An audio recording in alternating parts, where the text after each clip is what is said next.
Looks good. All right, hi everyone. Hi. Still working on sound a little bit, I guess. I'm, as I said, I'm Ben Wellington.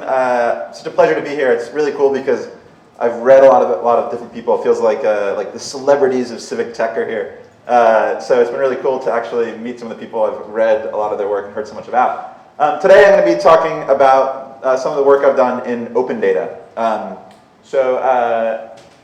guess a little bit of history. So I have a background in natural language processing, and I actually went and I married an urban planner. So when I married this lovely urban planner, I started learning about city work. So I'm coming here from the computer science world, and just grown fascinated about what data can do in cities. And so I started blogging about a year ago, and have found some, learned a lot about the open data movement, and have taken it from there. So this was kind of made possible, right? In New York City, open data goes farther back, but it really got going more in around 2012 when then Mayor Bloomberg signed the open data laws into, and he called it the most comprehensive and ambitious open data laws in the country, right? And it's compelled a lot of city agencies to release data into the public, and that's been really cool. At the time, he said, across city government, agencies use data to develop policy, implement programs, and track performance. Each month, our administration shares more and more of this data with the public at large, catalyzing the creativity, intellect, and enterprising spirit of computer programmers to build tools that help us all improve our lives, right? Things have, although the apps go farther back than that as well, we've seen a lot happen in the apps world, right? The New York City Big Apps Competition, of which Beta NYC had a lot of sort of finalists and winning members of, which is really cool. We've seen sort of websites come out from city government, right? We're starting to make data accessible on the maps within government. So there's a lot of sort of enterprising, software development, map making going on within government agencies. This is the crime map of New York City, or Plow NYC, right? So maps coming out from government. But one thing that always caught my eye about this quote was that it was very specific, right? It said, we want to catalyze the creativity, intellect, and enterprising spirit of computer programmers. And that says a lot to me. The fact that that was sort of the driving force behind open data, I think misses quite a bit, right? Because the world of open data is much bigger than computer programmers. I'm a computer programmer, and a lot of you are computer programmers. But really, open data is about giving us access, all of us, not just computer programmers, but urban planners, advocates, policymakers, everyone. It's not just about computer programmers. So I think that spoke a little bit to what the city was kind of heading towards with the open data movement. It was kind of open data to apps, to the public. And by the way, that is incredibly valuable, and amazing things have come from that, right? Think of the opening of the Subway API and how many cool Subway apps, and there's been a lot of movement there. But there's also this other sort of branch, which I think hasn't been the focus of policy in New York City, open data, which is, like I said, nonprofits, citizens, advocates. There's other users of open data, not just the apps. And to speak to it, right, the Economic Development Corporation, who runs the New York City Big Apps Competition, if you go onto the Open Data portal and you look at what data the EDC has contributed, you basically get two data sets. One is called it's zoning, and one is Wired NYC. So this is like the economic development engine of New York City, who's running New York City Big Apps, but has not really contributed to the open data movement itself. There's so much good economic data. So it's not that, this is by choice, it's okay. I'm not saying that it's awful, but it does show what the city is trying to do with open data, right? It's the Big Apps Competition. So these guys are in charge of Big Apps, but haven't given us any data, economic data, which is so important in our city. So today I'm going to talk not only about open data, but what I'm going to call semi-open data. It's just open data, but it's not quite there. And more specifically, I'm going to talk about the dangers of semi-open data. So what happens when you kind of go halfway? What happens when you give only part of the data? What happens when you put only half-heartedly in? What can that cause? What issues can that cause for everyone, for both app makers and just sort of people trying to work with the data? So I'm going to talk to that today. I have we'll start with this map, which I've shown before, but this graph that I've shown before. This is the graph of average speed of New York City cabs over time. And I set out to see when is rush hour. And what's so cool is that New York City has GPS recorders driving around on our city streets. That is awesome. And the fact that the TLC is able to build infrastructure to record every single ride, the location, and that it's being stored on a server, that's really hard. There's a lot of cabs, especially once you add in the green cabs. That's a really, really big technological accomplishment. So with that data, we can start to say, okay, how fast are our cabs going? I wanted to see when rush hour was, and it turns out the cabs are fastest at 5:18 in the morning, which kind of makes sense. And then it just kind of goes linearly downhill all the way to about 8:30 in the morning, or they settle at 11.5 miles per hour, and then they're there all day. So there's no rush hour, there's just like rush day in New York City, which is cool. And this is cool that we can study this, right? If it might be because you're a transportation planner, maybe you just want to know when to wake up to get to work fastest, I guess 4:30. But it's awesome this is here. But the story behind this is a little bit, and there's other things you can do with this data. This is a map of tipping in New York City, where the darkest red areas, the median tip in those areas, in green caps, is between 0 and 6%. So we learned that green cap tipping is different in different parts of our city. Particularly in northern Manhattan, it's between 18 and 19% median, but up in the Bronx, it's somewhere between 18 and some areas. There were some areas of our city where the median green cap tip was 0%. So this is interesting. This isn't a bad thing, but we're learning about the fabric of our city through data. But how did this data come about, right? Because it wasn't just there. It came through something called a Freedom of Information Law request, or FOIL request. And the Taxi and Limousine Commission is great about this because they have a website, and you can go and fill out this form. And they tell you, bring a hard drive down to our office. Not just any hard drive, a new unwrapped hard drive, because I don't want any viruses. And bring it, and we'll give you the data. And Chris Wong, who many of you might know of, went and did this and actually posted this data online, which allows us to explore this. And there's other examples of data. The problem is that data was not online, so we have our citizens walking around with hard drives. And we have city agency officials who are giving the same data out over and over and over and over again. So we're paying people to sit and release the same data over again. And the thing is, the privacy rules for those FOIL requests are the same as the privacy rules for open data. So we know that the data going out via FOIL could be posted online. They have the same legal standard. So why is it not? It's an interesting question. There's other data. This is from the comptroller's office. I took data on people suing the police, basically, in the year, I think it was 2012. So this is a map of where people sue the police most often. It's not evenly distributed, you might notice. And this also originated from something called ClaimStat, which once again the comptroller is running. But if you go to the comptroller's website, you get a map, okay? And that map doesn't have any access to the underlying data. So in order for me to make this, this is interesting. Personally, I got more out of this map than this map. But the data wasn't there. So I wrote about how it's kind of strange. We have this oversight agency who's supposed to be releasing data to the public, but is still only doing it in map form, so we can't draw our own conclusions. When I wrote about that, they actually reached out to me and said, well, you never asked for the data. And I said, yeah, exactly. I shouldn't have to ask for the data, right? That's sort of that's equivalent to FOIL. If you have to ask for the data, how do you know you can ask for the data? How do you know what data to ask for? How do you know who to ask for the data? How do you know? It's very inefficient. So we want to see more, especially someone like the comptroller's office, posting CSV files. This isn't sort of a technological hurdle. We're getting there, though. So in the end, I think that the semi-open data is really inefficient, both for us as citizens, but also for the government itself. We don't want to be doing the same thing over and over again. This is hard to see in the back, but it is a list taken from a city budget, and it's actually the salary budgeted for different agencies. So I took for every agency the average salary of its employees. I was curious, on average, which agencies pay the most to their employees, which the least? At the top, you see the Financial Information Service Agency, Independent Budget Office, Office of Administrative Tax Appeal, Office of Collective Bargaining, Office of the Actuary. City Council's in there, but that doesn't include council staff. That's just actual people who work for the council itself. And you notice that all of those actually involve financial services in some way. So it was interesting that even within government, those who are working on financial services get paid the most. At the bottom are Board of Elections, with a median salary average salary of $46,000. Department of Social Services, $48,000. TLC, $49,000. Department of Records and Information, Department of Park and Rec and Consumer Affairs, and Civilian Complaint Review Board. These are all our people-facing agencies. The people who actually are on the ground, actually providing services, and they're all at the bottom of the pay list. It's an interesting observation, and for us to learn more about how sort of this isn't just a government thing. This is sort of society, and not pointing fingers.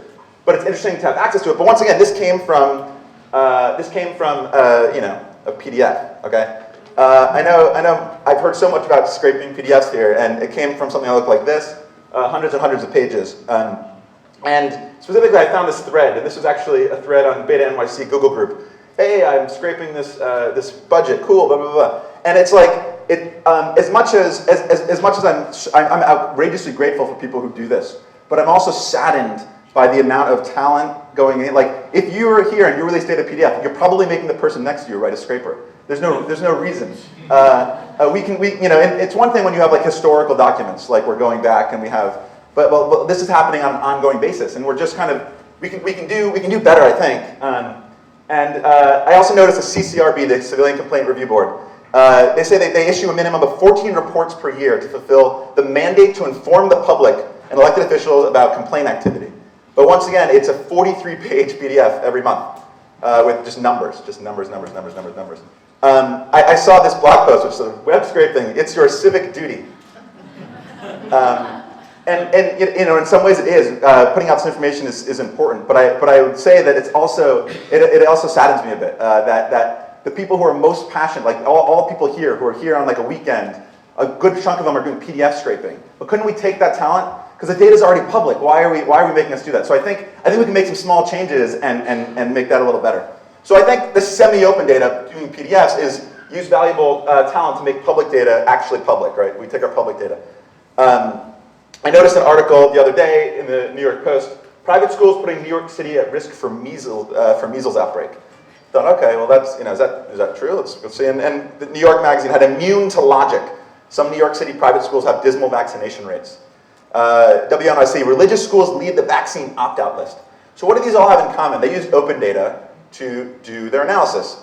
There's a data set on the state open data portal, and it's actually the school immunity survey. It goes back, and when I dug in, I noticed something really weird about this data set. The data set had school-level data on all public schools in the state and all private schools in the state, except for public schools in New York City. So all public schools in the state, all private schools in the state, but not public schools in New York City. So what they did give you, though, is borough-level statistics in New York City. So instead of schools, they say, all right, the average student in Brooklyn has a 98.3% in public schools vaccination rate. So we see the average private school has a vaccination rate of 97%. That we know because I can see all the schools. And the average public school student has a vaccination rate of 98%. So we have the average school is 97%, the average student 98%, private, public. Problem is those numbers aren't comparable. Why? Because small schools, you could have 15 students in a school, and the average of that school would then be weighted on the school basis, but not on the student basis. So we have two very uncomparable numbers. So what does the media do with this missing data? Well, they compare the numbers. This is from New York Magazine. For comparison, among more than 800 private schools in the city, the overall immunization rate last year was 97%. In public schools, the immunization rate is above 98%, according to the New York City Department of Education. So what happened? We had some missing data, and so reporters are just kind of, all right, we'll wing it. We're just going to compare these two numbers, and it's not a thesis, it's not an academic publication. So they have a lot to do. So they kind of make the comparison and move on. So this missing data has caused a little bit of misinformation. Here's something from the New York Post. They actually compared the 98% public school rate with the the 97% private school rate with the percent of public school students who got religious exemptions, which is like a tiny slice of those who are non-vaccinated. So they're comparing this 97% number with this 0.02% number because they couldn't make another comparison. WNYC said using religious schools lead vaccine opt-out list. How can they lead a list if there's no public schools on it? And I went and asked, and it turns out, well, they expanded to the metro area, right? Because they couldn't do the study in New York. They say in this area. So I asked about that. Using state data, WNYC found 165 schools in this area, public and private, where more than 10% of the students don't have their shots. So would you know by reading this article that this doesn't include New York City public schools? No, you wouldn't. And so I kind of went in and I was like, is this really that big a problem? I know there's some missing data, and I did my best to quantify it. I mapped out school vaccination rates in New York City. The larger the circle, the higher percent of students that aren't vaccinated at that school, and this is just private schools. I found that, in fact, 8% of schools have less than 90% vaccination rate, which is the sort of medical standard. They say 90% or higher for herd immunity.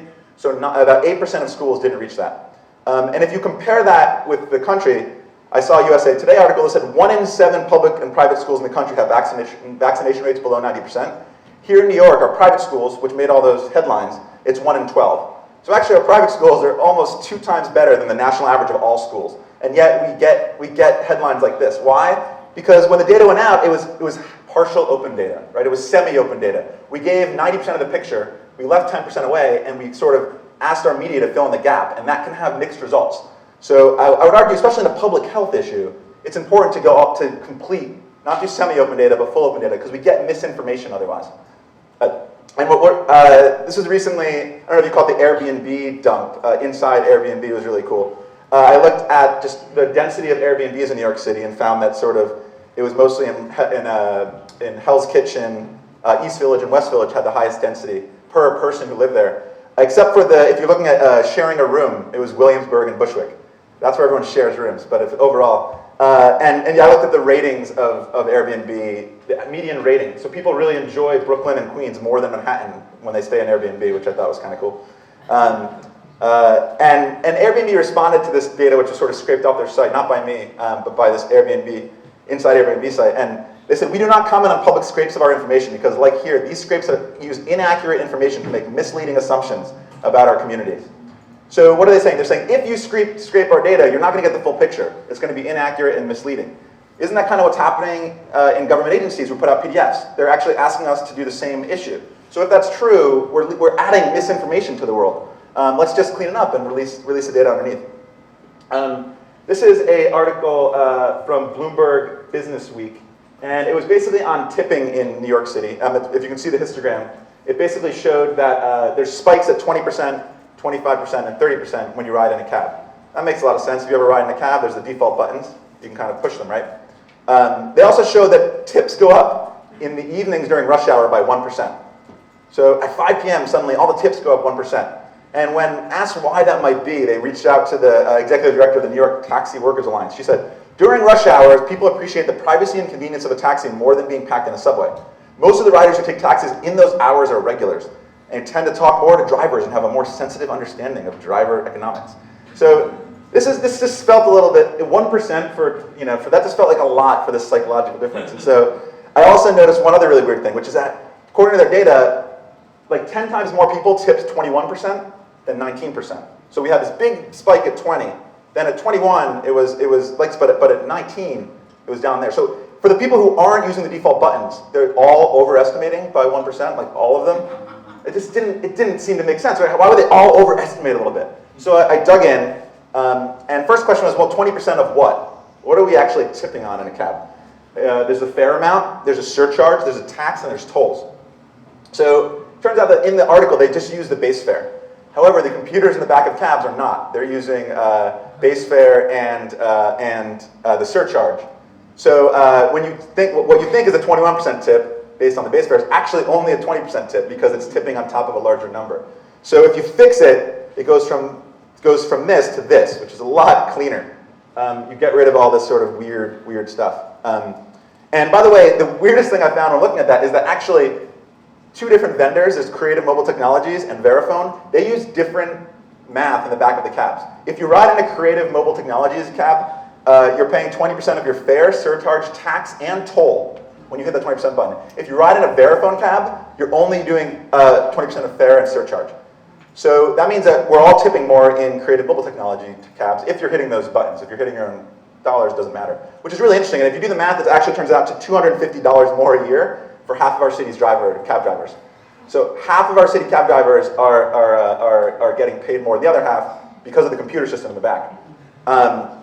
So there's a lot of stories here. One is, we're only seeing this now because the data's been made public. This has been happening for, at least 7 years, I think, but I haven't figured out the exact time it was all installed.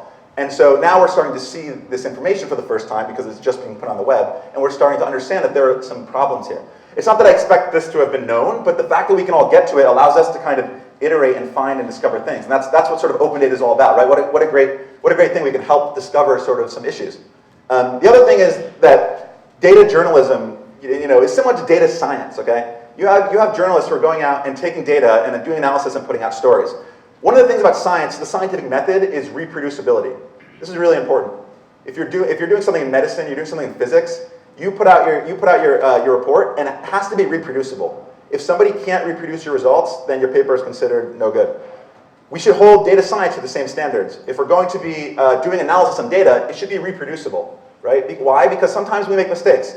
Just like that article had some mistaking assumptions, the work I do, I'm sure I make mistakes as well. And I'm looking forward to the people who come and say, hey, you know what, you missed this point. And that iterative process is what science is about. So in journalism, we're kind of trusting that they know their sources, but in data journalism, we're actually trusting that they know the science. And it's really hard. Like, I make mistakes, everyone makes mistakes, and that's why the scientific method has this sort of reproducibility aspect. So I hope that journalists start to open up more. We're seeing a little bit. In fact, there was a good sign of that, which is that the New York Times Upshot, I think 2 days ago, released the Chipotle ordering data.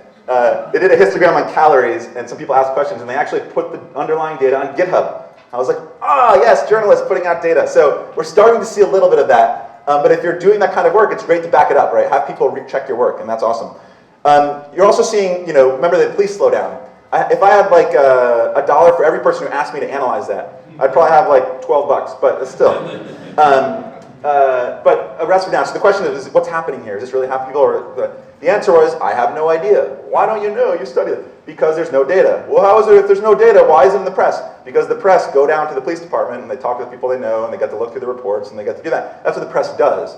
So you have this information that's really important to our city being filtered through the select people who are talking and making their own assumptions. And we can't check the work. Not that it's bad work, but it's good to be able to see both sides of things. So open data allows us to give us another channel. If we only trust one source of media to answer all of our questions, we're missing something. It can be dangerous. Not because of someone being malicious, but because, things can go wrong.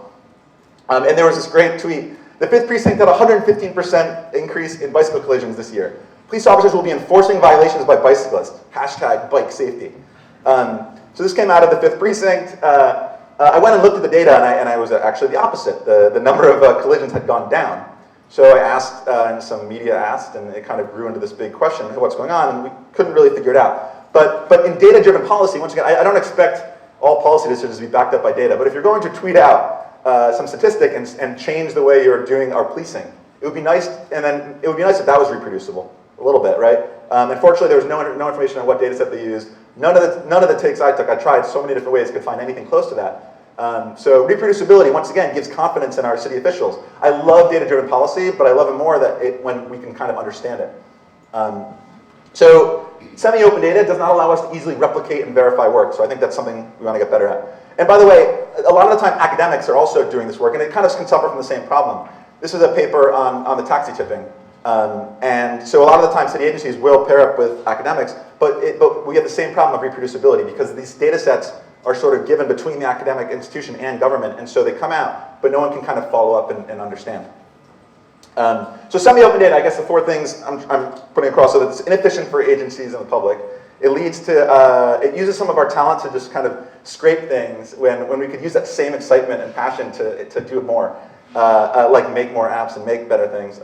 It leads to these fill-in-the-gap assumptions, which is really misinformation, and it makes analysis irreproducible, which can be kind of dangerous, as we saw. So where is this all coming from? If this is like this, why is it like that? And I think there's 2 reasons. One is technology. Some agencies might have a PDF coming from a third party and they don't really know. But I think more often it's culture. Some people call it politics. I call it culture. Why culture? Well, there's a framing here, and it's basically, what's going on? Is the stuff I'm doing being a watchdog, or is it being a partner? A watchdog or a partner? What's the difference? It's if someone's coming and you're doing something and says, hey, you ever look at this? This is a new idea. You could call that a watchdog. And that is sort of a cultural, that's how I feel when somebody looks at me. I suddenly kind of, it doesn't feel good. But if we look at it instead as an iterative process, we've done that in the apps community, right? We successfully created an apps community where we can iterate with government. They're releasing, we're meeting with the MTA, we're meeting with agencies. That iteration is awesome. I'd love to see that happen in sort of data science world as well. Why can't we be iterating with the government? Here's this thing. So I spent the last year blogging, and I really wanted to iterate with city agencies, and this is a little bit, really quick, my experience doing that. This is New York City health inspection scores. Green is A, blue is B, and red is C. What you see is that there's a lot of really low A's. So we have a lot of bunching between A and B. So our inspectors are very hesitant to give Bs, which is strange because they're not supposed to be, the letter grade's supposed to come after the fact, right? But you see that the number of people who have the lowest A possible is 4 times more than the number of people with the highest B possible. So fine, there's some leniency going on, but that's not really what we want in our health inspections, right? That doesn't really make a ton of sense. So when I wrote about that, the Department of Health said, inspectors are not instructed to offer leniency, just to cite what they see. The final score is based on the extent of the violation the inspectors observed. And that was where it ended. I don't know what happened to that. When I talk about show the MTA, that literally there's no way to get a zero balance on your MetroCard. I did a mathematical proof. When you go buy a MetroCard and you hit buttons, no matter how many times you ride and refill, the math says you can't get a zero balance. It's not just you guys, it's everybody. You literally can't get a zero balance. And suggested doing this sort of workaround from 1905, whatever it was. And the MTA responded, these machines do not hold an infinite amount of change. And the denomination is suggested to ensure that there's ample change to accommodate customers who pay with cash, despite the fact that I was saying nude on the credit card machines. That being said, we will certainly look at this as part of the process involved in rolling out the next fare increase. Sad. The next fare increase is coming in March. I've heard that this is not going to be fixed. I hold out hope that they have looked at this, and they will give us a button that says, I want to buy $20 worth of MetroCard credit. Wouldn't that be cool? Like, I want $20 on my MetroCard. That'll be $18. Instead of, I want to spend $20.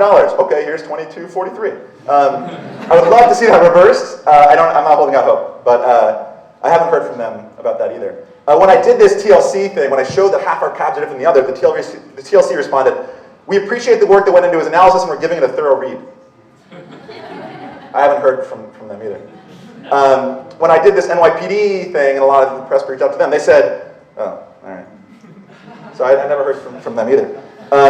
And the last one, which I'd like to talk about because it was different than the others, is this map of fire hydrants in New York City. This map is parking ticket revenue by fire hydrant. You can see a few things. One, the 19th precinct loves giving fire hydrant tickets. So if you're parking on the Upper East Side, I checked that there's not more hydrants and it's not the street structure and the number of cars. They just love hydrant parking tickets. It's like 4 times more than every other precinct. It's insane. So be careful up there on the Upper East Side. But more importantly, I was excited about these 2 hydrants in the bottom. And they were making over $55,000 a year in revenue for like 6 years in parking tickets, and that didn't seem right to me. So if you went and looked, you saw this fire hydrant with a curb extension and then a parking spot painted. So if you parked in the painted parking spot, the NYPD would come and ticket you, whereas the DOT painted as a parking spot. Why? Because there's a big gap between the hydrant and the car, so you kind of feel like, it's like a bike lane. You feel like you're not in front of the hydrant. And I love that the Google Street View car drove by and got a ticket on this guy's windshield. So the DOT responded, while the DOT has not received any complaints about this location, we will review the roadway markings and make any appropriate alterations. Now there's something a little different about this statement, which is, we will do something. Hey, progress. We will review the roadway markings and make any appropriate alterations. And in fact, a few weeks later, they repainted the spot. And I was like, woohoo! It was very exciting because there's something that happened in a city agency where, wait a minute, data showed us something. And somebody, I don't know who. So anyone out there knows who did this in the DOT, please come speak to me. I would love to know what happened to make a change like that. I would love to know the process that went on. Somebody was empowered somewhere to make a change in response to data. And I want to meet that person. I want to learn so we can learn about that success from the DOT and learn what happened, and so we can kind of bring it to other places. So in the end, I think that we can add open data liaisons to city agencies. Why? Well, we can I know Gail Brewer suggested the community board, data literacy, and there's other aspects, but the problem is from outside, these agencies have their own culture, they have their own technology, they have their own needs. If you talk to people in different agencies, they'll obviously speak to that. But if we have somebody within the agency that's literate on this and can speak to the public and actually act as an interface and work as a partnership, then it's not the media coming and sneaking in and upsetting an agency. It's a dialogue. It's that iteration I'm looking for in the same way we see it in the apps world. And it's kind of like intergovernmental affairs, right? So a lot of agencies have a position where they talk to other agencies. Intergovernmental. What about open data liaison? Let's talk to the public about our data. And it would change, I think that would change the culture from one of a watchdog to a partnership. I really believe that. So in closing, I think semi-open data can be a real problem. Now, to back up a bit, the fact that this is our real problem is great. Like, the fact that we have all this data and that we've come this far, and now we're sort of talking about the peculiarities, is a huge sign of success of this community, of open data of New York City. Like, it's amazing that this is our problem instead of most other cities in the world, which is like, I have no idea what's going on. So don't get me wrong. I'm incredibly grateful in the hard work from so many people in the government and who are here today, from civic hackers, everything to make us where we are today. But there's some problems that we can get over the hump. And I think that events like this are a great, powerful way to build more trust and culture, bridges between government and civic hackers and other people. And I think this open data liaison could really help build a better city for us all. So I guess that's all I have. Thank you.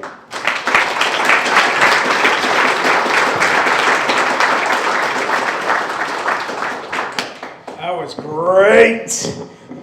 So Ben and Ben are 2 Bens. are both going to be having sessions. Ben Kalos is running a few minutes late, but that gives us enough time to end this live stream and kick off a new live stream right here in the boardroom.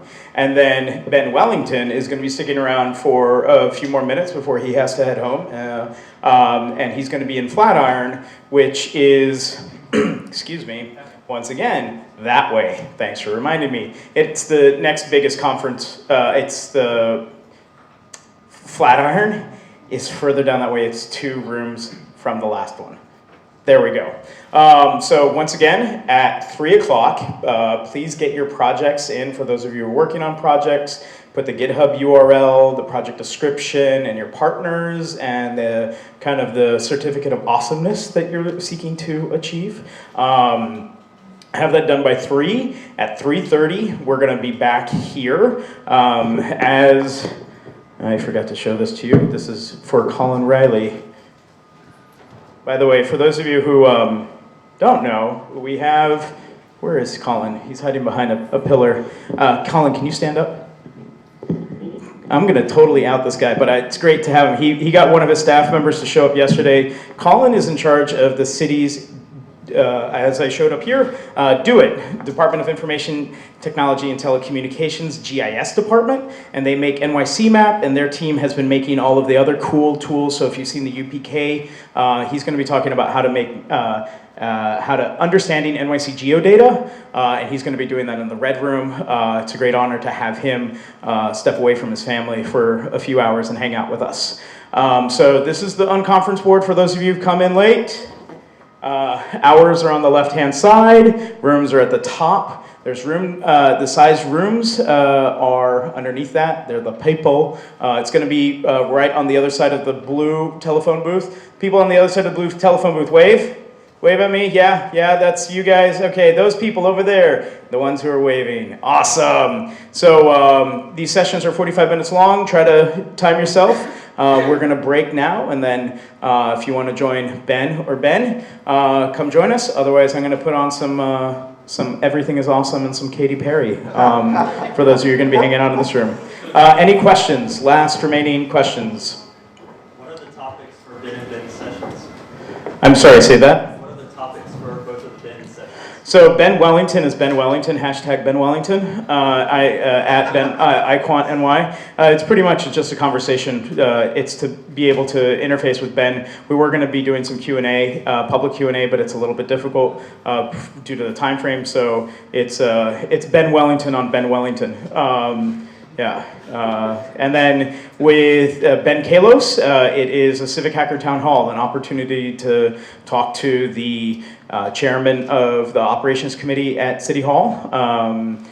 And ask him questions about, give him ideas, talk about data, potentially give him an opportunity to do oversight hearings, bitch and moan, give him, do it, and he's willing to host oversight hearings for any agency that he can get his hands on to. So he's one of our strongest advocates to do so.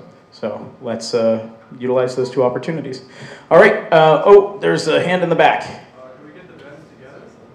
Say that again. Can we get the Bens together? Actually, they're the same person, so we have to keep them apart. Otherwise, if they get together, the universe will implode. So, I'd love to, but both of their times are sacred. So, any other questions? Okay. So for those of you on the live stream, stay tuned. We're going to have Ben Kalos coming on in a very little bit. And thanks for sticking around. We're going to have a pizza party starting at 3:30. So, please stick around. Also, Chris Wong is going to be here. So the Chris Wong fan club, some of you. Who's a member of the Chris Wong fan club? All right. He's going to be around, so you can hang out with him. He'll be here. He had to step away because he's about to become a daddy the very first time, and so he's separating himself very briefly from his impending child, so he can come hang out with us. So He also scraped most of the data on my talk. And he he groped most of the data that Ben Wellington presented for you. So he's a really talented friend and colleague. So yeah, stick around till 3:30 when we get to Everything is Awesome party. Everything is awesome. Everything is grand when you're part of the team. Everything is awesome when you're living in a dream. Oh, wait, Ben, come in here. Kill us. All right. So, Ben, why don't you give us a quick pitch for your unconference presentation, Civic Hacking, the Civic Hacking Town Hall. Hey everybody. Hey to everyone watching on the live stream, and thank you to ISOC for streaming it for us. I'm Councilmember Ben Kalos. You can tweet me at Ben Kalos, K-A-L-L-O-S. If you're not tweeting, it means you're not listening. We're doing a quick town hall today from 12:30 to 1:30, and it's a real opportunity to have a conversation about what you want your government to look like in the 21st century. I've been working a lot with Noel, Beta NYC, and so many of you to use digital tools to improve our democracy. There's so many different pieces to government, whether it's correspondence, legislation, or just doing better constituent service. So I'd love to have you join me and have a conversation about how government can serve you better and what role you can play in improving your government. And just so you know what's at stake, it's a $77 billion budget for the city of New York. That's larger than most states. And all the land use you see around you, it can either stay where it is, it can be 1,500 feet tall, or it can remain how it is, or something in between. So it's your government, let's take it back. Thank you. Woo! With that, awesome!